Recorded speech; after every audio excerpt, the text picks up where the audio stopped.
दो लघु कथाएँ। लेखक नरेंद्र छाबड़ा कहते हैं कि इस साल बड़ी भीषण गर्मी पड़ रही थी। सूरज आग उगल रहा था और इससे दिन अंगारे जैसे तप रहे थे। रातों का हाल भी कुछ अलग नहीं था। रात में भी लू मतलब गर्म हवा के झोंके और उमस मतलब हवा न चलने से होने वाली गर्मी से चैन नहीं मिल रहा था। इस प्रकार बढ़ती गर्मी से सब लोग परेशान हो गए थे। लेखक कहते हैं, मैंने सोच लिया कि इस लीजे मतलब बेढंग या अशोभनीय घुटन भरे मौसम से राहत पाने के लिए, आराम पाने के लिए कुछ दिन के लिए पहाड़ों पर जाओ, जिससे इस गर्मी से छुटकारा पाया जा सके। और ऐसे सोचकर लेखक अगले सप्ताह एक पर्वतीय स्थल की यात्रा पर निकल पड़ा। पहाड़ी यात्रा पर निकल पड़ा। 2-3 दिनों में ही लेखक कहते हैं कि मन में सुकून सा महसूस होने लगा। मतलब मन को शांति महसूस होने लगी, क्योंकि यहाँ का वातावरण शहर के वातावरण से बड़ा अलग था। गर्मी और उमस की समस्या पहाड़ों पर बिल्कुल नहीं थी।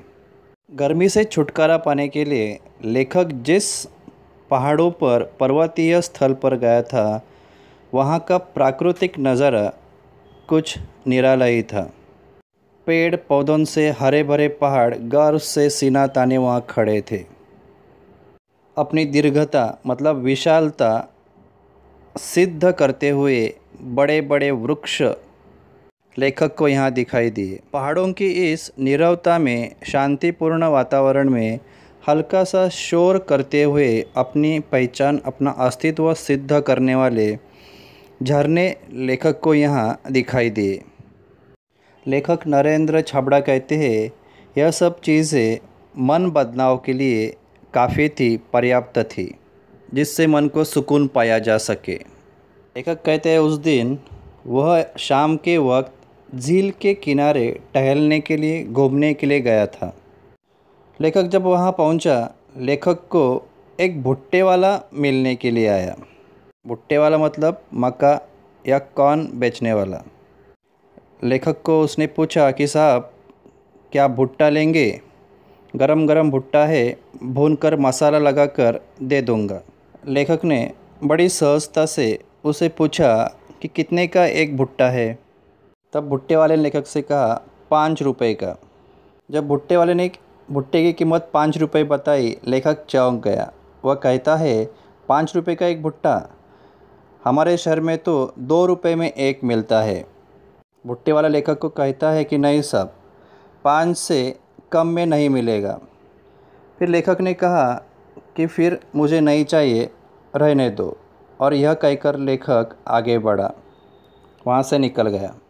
पर कुछ कदम आगे जाने के बाद लेखक कहते हैं कि एकाएक मेरे पैर ठिठक गए, एक जगह रुक गए। लेखक के मन में विचार आया कि हमारे जैसे लोग जो पहाड़ों में घूमने के लिए आते हैं, घूमने का शौक़ रखते हैं, जो हज़ारों रुपए खर्च करते हैं, अच्छे होटलों में रुक जाते हैं या बड़ी दुकानों में किसी भी चीज़ का दाम पूछे बिना खर्च करते हैं, दुकानदारों को चीज़ के दाम के बारे में कोई सवाल जवाब नहीं करते, पर गरीब से 2 रुपए के लिए झिकझिक करते हैं। तो ऐसे लोग कितने कंगाल हैं, हम कितने कंगाल हैं, मतलब निर्धन या गरीब है। यहाँ लेखक को अपने गलती का एहसास हुआ। वह उल्टे कदम लौटा। जेब से उसने 20 रुपये निकाले और इस 20 रुपये से उसने 4 भुट्टे खरीद लिए और वहाँ से वह निकल पड़ा। लेखक कहता है, अब मेरे मन को सुकून यानी शांति मिली थी। शांति का अनुभव वह कर रहा था।